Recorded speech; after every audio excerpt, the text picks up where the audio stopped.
Welcome to worship at Eliot Unitarian Chapel.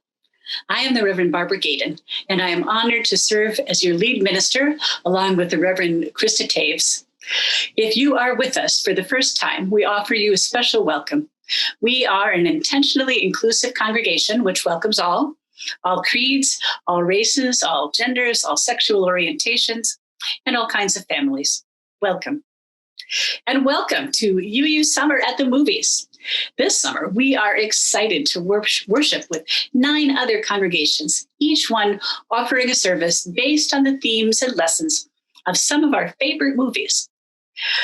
For example, what have we learned about mass incarceration since 1994 when The Shawshank Redemption was released? How do we draw hope from The Last Jedi? Where do we find freedom in Hidden Figures? We will answer these questions and more at UU Summer at the Movies. All the movies we've selected are readily available. They're either free or they are inexpensive to rent. So do peruse the list, treat yourself, and watch them before the services. Eliot Chapel will be offering a service called The Purposes of Time Travel, based on, you guessed it, Back to the Future. Great Scott!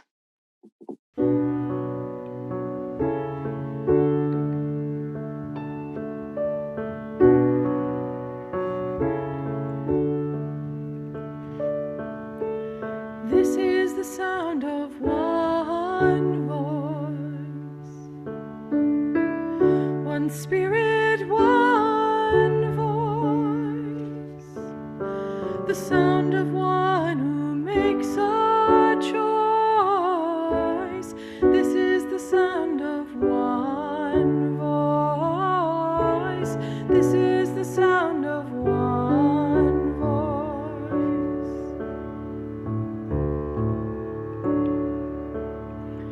This is the sound of voices too. The sound of me singing with you, helping each other to make it through. This is the sound of voices too. This is the sound of voices too.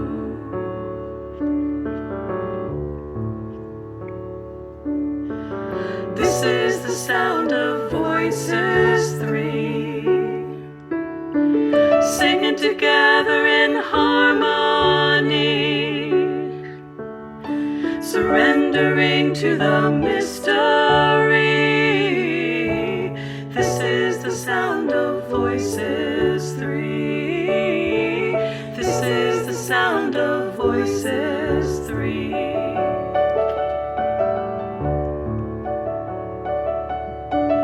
This is the sound of all of us, singing with love and the will to trust. Leave the rest behind, it'll turn to dust. This is the sound of all of us. This is the sound of all of us. Ooh.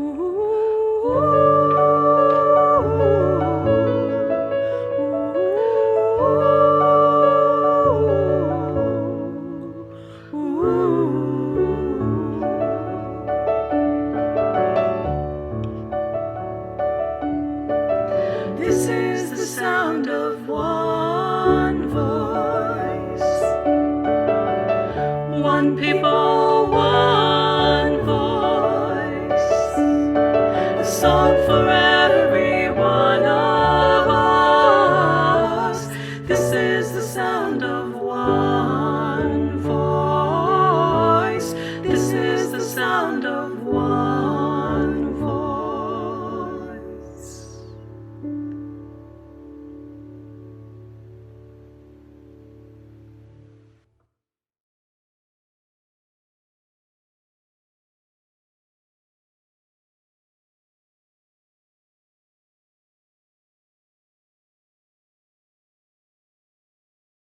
Our opening words today were written by the Reverend Ian W. Riddell.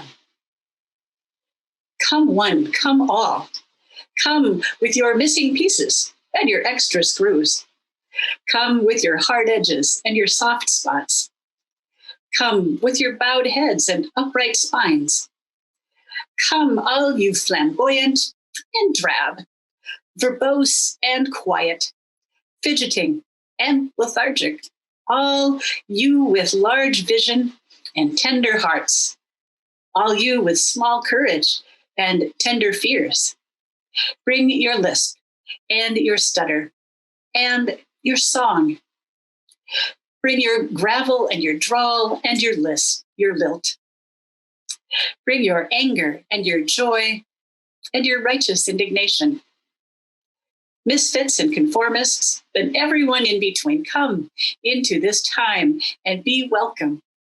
Bring who you are, bring where you have traveled, bring what you long for, and let us worship together. Well, hello. We light this chalice.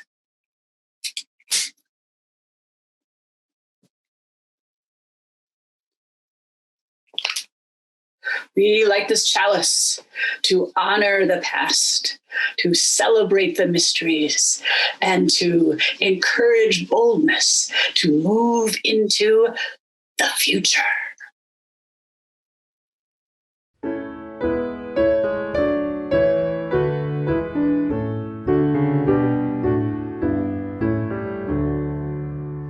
We celebrate the web of life, its magnitude we sing, for we can see divinity in every living thing. A fragment of the perfect whole in cactus and in quail, as much in tiny barnacle as in the great blue whale. Of ancient dreams we are the sum, our bones link stone to star, and bind our future worlds to come with worlds that were and are. Respect the water, land, and air which gave all creatures birth. Protect the lives of all that share the glory of the earth.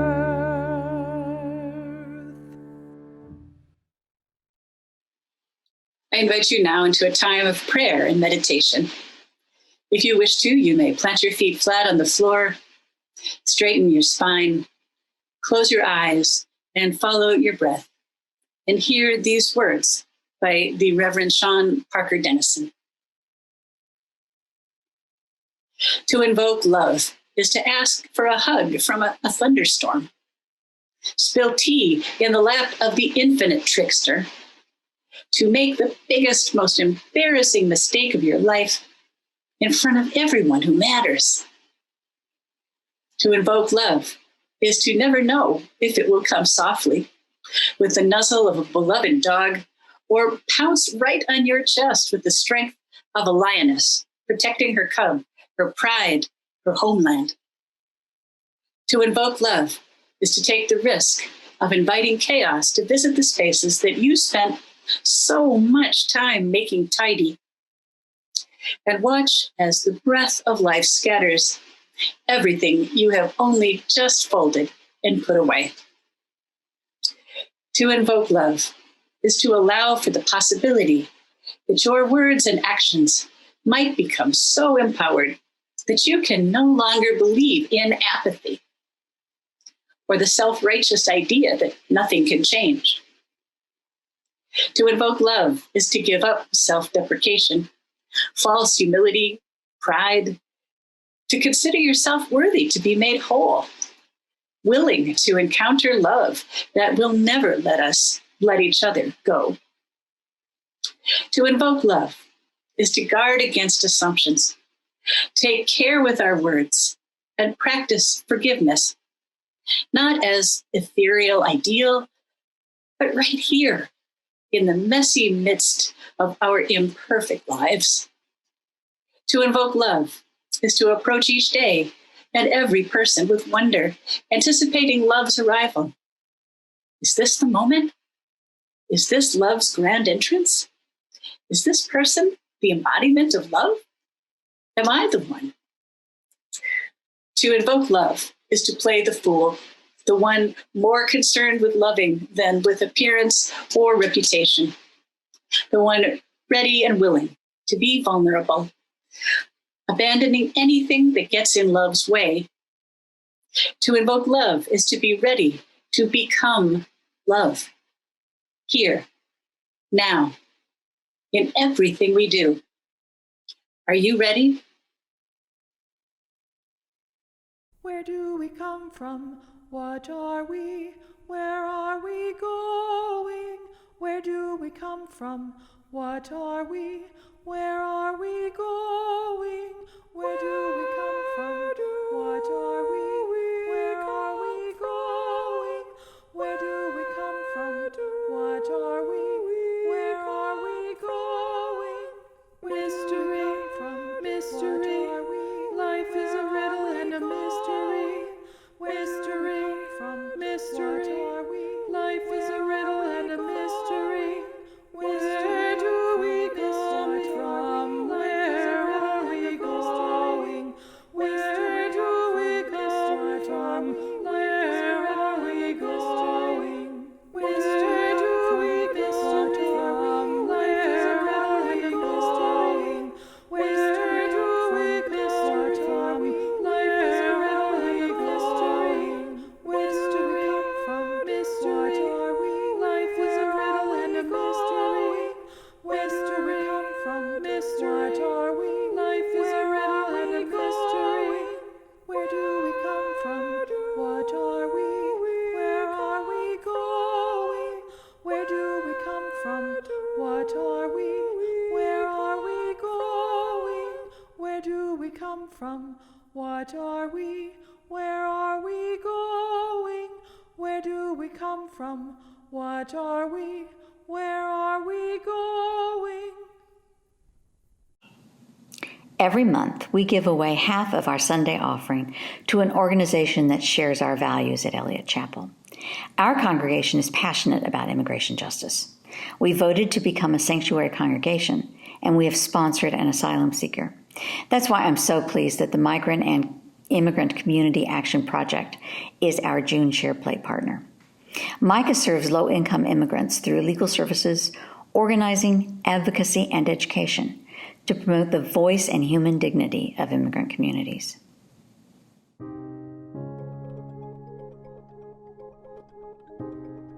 I co-founded the MICA project with Jessica Mayo in 2011, and we were able to start operations when we graduated from Washington University Law School in 2012. The mission of the MICA project is to work with low-income immigrants to overcome barriers to justice. I think the thing that sticks out to me the most about MICA's mission is that we aim to work alongside our clients in their legal case, and that we provide a holistic approach to legal representation.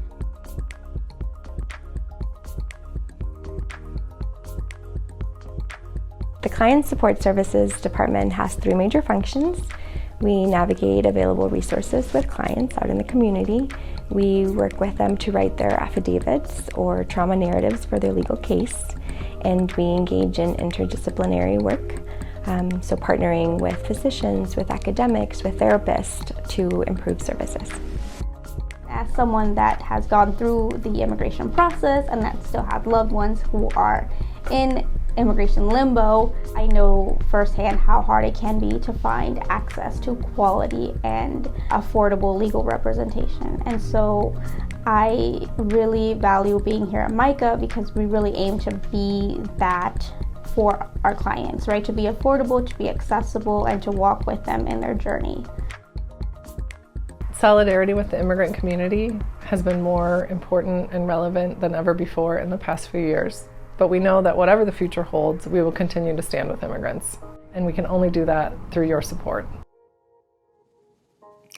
Our goal is to raise a total of $1,000 through our June Share Plate offering, with half going to Micah and half to support our many life-sustaining ministries. Let us be a generous people.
Raised in the woods, something you every tree.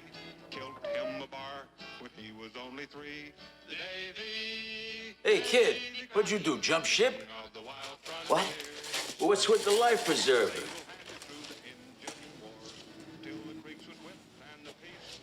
I just want to use the phone. Yeah, it's in the back. Round. Great, you're alive.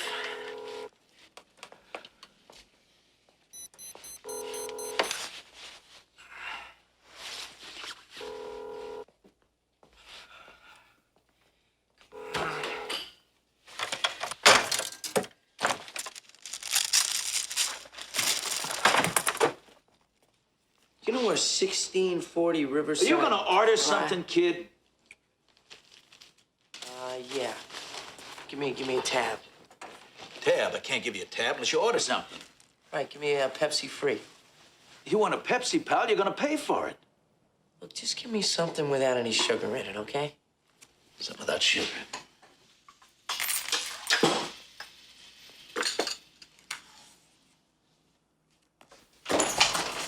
Hey, McFly!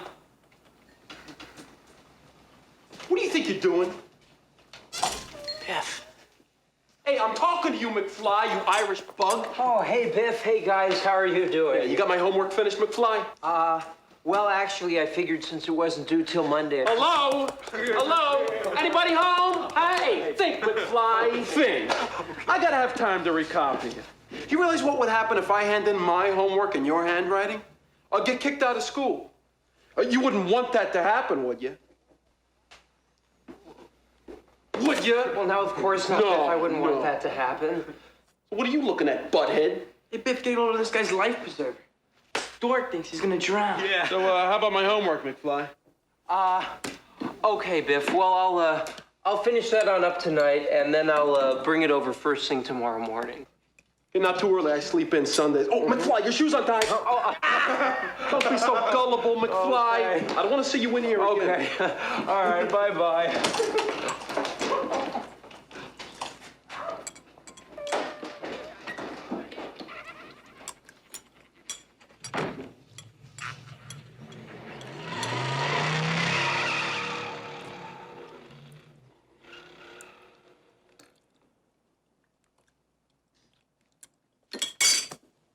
What?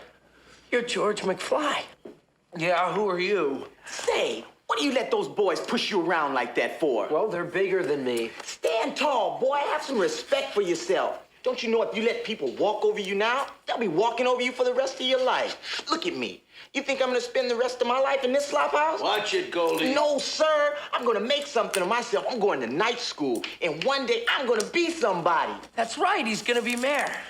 Yeah, I'm mayor. Now that's a good idea. I could run for mayor. A colored mayor, that'll be the day. You wait and see, Mr. Carruthers. I will be mayor. I'll be the most powerful man in Hill Valley, and I'm gonna clean up this town. Good. You can start by sweeping the floor.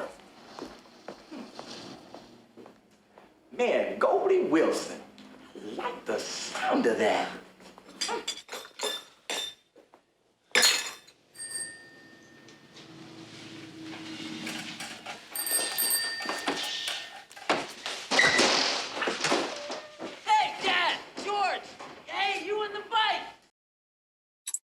I had a dream recently that I met my father as a young man, or more accurately, I almost met him.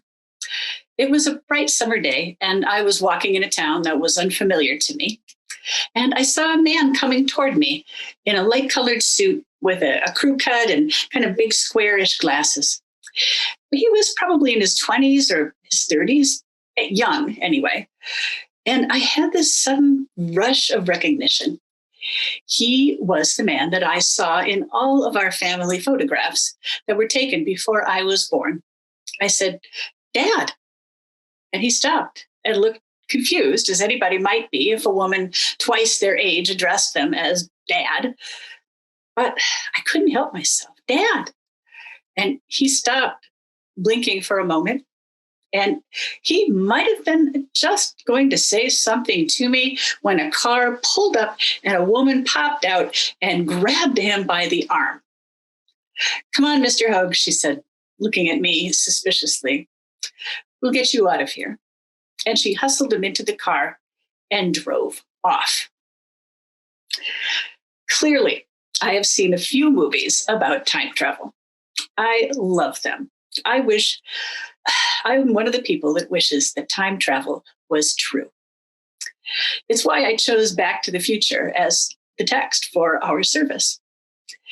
Time travel is about the longing, the hunger, the desire that we all have to break free of the limitations of time, to have more of it, or to have more time to be doing the things and being with the people that we love. To change violent or a painful history, to deal with mistakes and regrets, and to overcome the frailty and the limited shelf life of all the human bodies that we hold dear. It's something that we know is not possible and yet stubbornly still find quite plausible. Like almost meeting your late father as a young man. It just seems just beyond our reach. And it's not just storytellers who are interested in this notion. The National Geographic reports that 50 scientific papers are published every year concerning time travel. The idea is just a little more than a century old. It really hasn't been part of our thinking for most of human history. H.G. Wells put together the words time and travel for the first time, really, in 1895 when he wrote The Time Machine. Why then, you might wonder? And James Gleick, in his wonderful book, Time Travel, gives us some great insights about that. He says that the industrial age showed people were watching their daily life change dramatically. And they could see an agrarian life receding behind them. And for the first time, people could see that their lives were different from that of their parents. And the world that their children would inhabit would be different from their own. Marshall McLuhan said, "Technology defines how we collectively understand time and space." So different inventions like the telegraph, which made transmission of information instantaneous instead of being limited by the speed at which a horse or a train car could move. This type of precision allowed us to create a train schedule. It was a visual map of both space and time. So you could see 815 Kirkwood and then map its relationship with 823 downtown St. Louis. Time and place became fused and could be plotted out, could be visualized. James Cleek writes that H.G. Wells's ideas about time were informed by Charles Lyell and Charles Darwin, who read the buried strata that frame the ages of the earth and the ages of life. Wells studied zoology and geology as a scholarship student at the Normal School of Science and Royal School of Mines, and these subjects encouraged him to view the world's history as if from a great height, its lost epochs, a panorama unfolding. Geological time, so vastly extended, disrupted the earlier sense of historical time in which the world was plausibly considered to be only 6,000 years old. And lately, too, there was a science called archaeology, grave robbers and treasure hunters in the service of knowledge. Like photography and cinematography, just being developed, time was starting to become visual and intangible. When I visited Israel several years ago, they showed us these cutaway diagrams of tells or mounds in which you see one group of conquerors from one era building over the last. The past could be mapped out as if it could be someplace you could go. And in movies like Back to the Future, it is also a place that you are from. Time travel is about mastering our limitations. In H.G. Wells's time and ours, we've developed control over so many things that our ancestors didn't. So why not time? Gleek says that the closer you get to having something, the keener your desire for it, the more you think it's possible. One thing that seems to motivate people most in traveling back in time is regret, or wanting to go back and fix something that seems wrong in the present. So in Back to the Future, Marty McFly does this without meaning to. He looks at his parents, two deeply unhappy people. His mother, Lorraine, an alcoholic.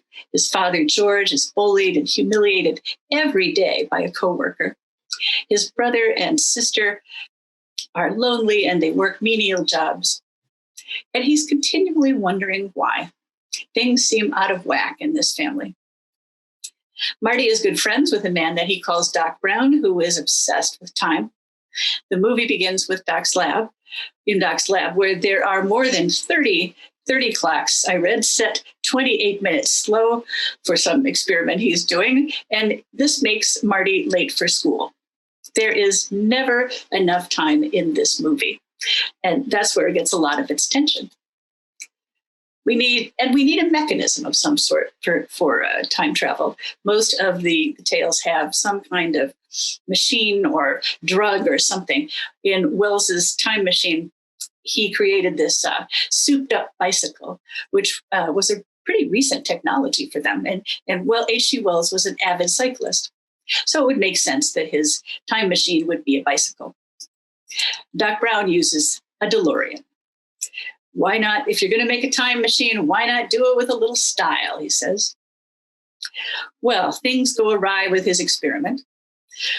Some terrorists, some stolen plutonium, and Marty needs to escape. So he jumps into the DeLorean, which has been set for, do you remember the date? November 12th, 1955. So Marty returns to that date and he meets his parents, George and Lorraine, who are high school students. What a remarkable opportunity, right? Who wouldn't want a glimpse of their parents as teenagers? Maybe it would help us understand a little more about who they were. And who wouldn't want to at least walk around in another time, just say for a week? Robert Zemeckis' 1955 is gorgeous, with cool cars, great clothes, and music that at least is about to become fabulous. With this much time since the movie was released, Back to the Future also serves as a time capsule for the 1980s. No cell phones, computers. There are stonewashed jeans, big teased hair, Calvin Klein underwear, And the running joke is people thinking that Marty's vest jacket, the height of fashion in 1985, was a life preserver. The town also looks a lot nicer and shinier than it did in 1985. Since our hero is a young, white, straight, cisgender, able-bodied male, this town was literally built for him. You can see it on the sign advertising a brand new development. Film critic Justin Chang said that Back to the Future was a perfect film for the mid-1980s and the Reagan era. It worshiped technological innovation, and it nursed a longing for what it considered a simpler time that had gone by. There are a few notes in the film that have kind of soured with time, I think. Don't say that a white kid from the suburbs gives a genius like Chuck Berry his new sound. Just don't. Don't create what is essentially a rape scene as a chance for someone to be a hero. Not cool, dude. For what it's worth, I'd like to see a film where Lorraine gets to be the one to deliver that right hook that knocks Biff out. Then she jumps into the DeLorean, drives off for 5 or 6 years hence, gets her law degree, and puts his sorry behind in jail. But to quote Marty McFly, I guess you guys aren't ready for that. They weren't in 1985.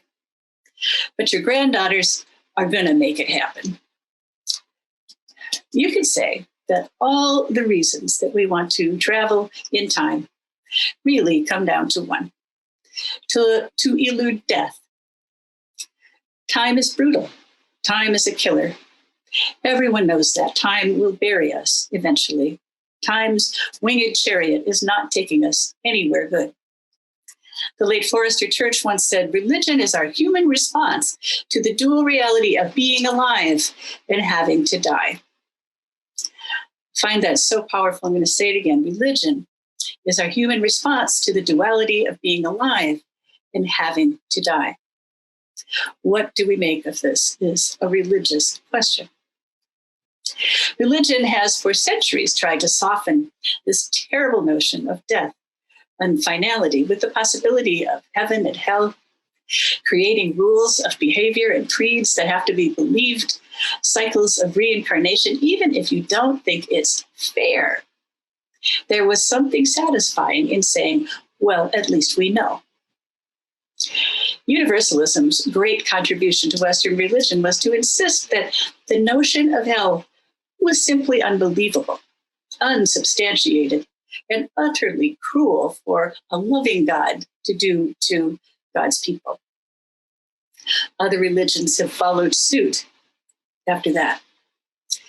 Religion, for Unitarian Universalists, now as a whole, I would say we are agnostic about the afterlife.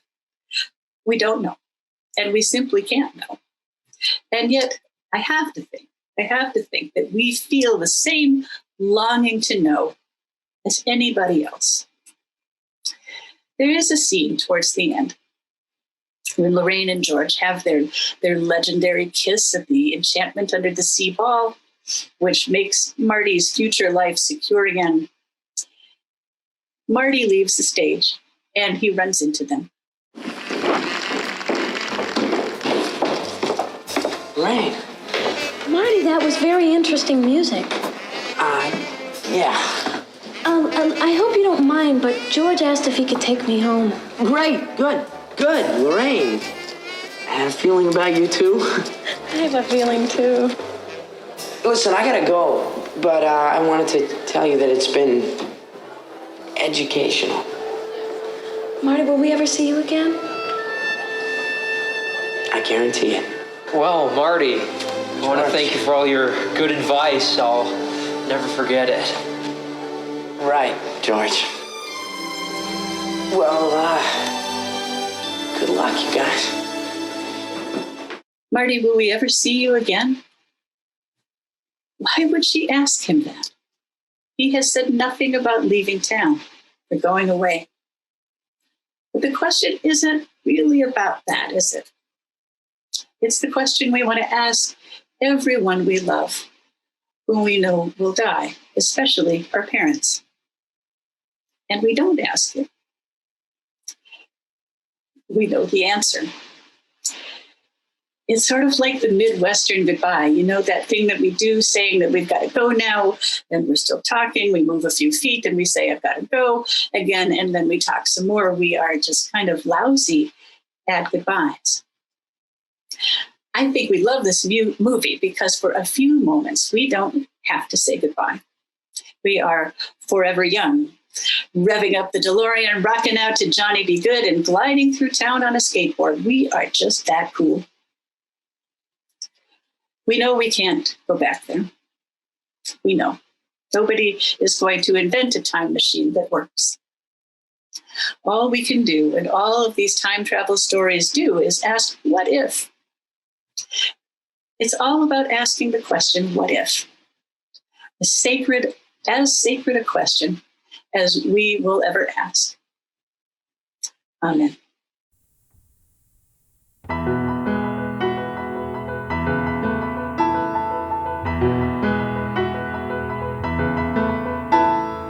Though below me I feel no motion, standing on these mountains and plains, far away from the rolling ocean, still my dry land heart can say, I've been sailing all my life now, never harbor or port have I known, the wide universe is the ocean I travel, and the earth is my blue boat home.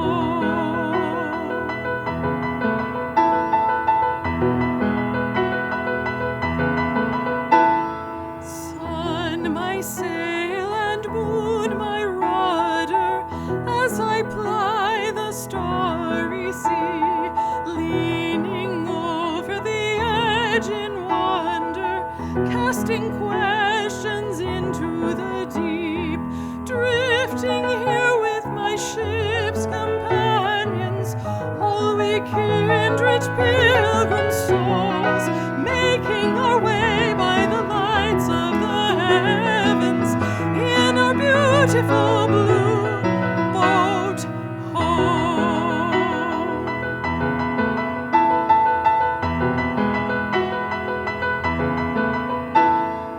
I give thanks to the waves upholding me, hail the great winds urging me on, greet the infinite sea before me, sing the sky my sailor's song.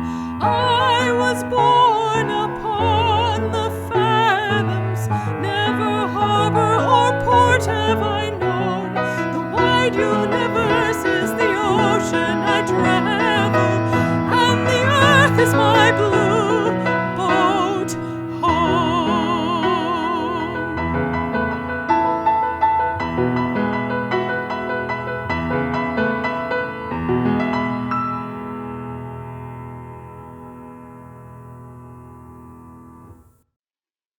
Now may the love which overcomes all differences, which heals all wounds, which puts to flight all fears, which reconciles all who are separated, be in us and among us now and always. Go in peace.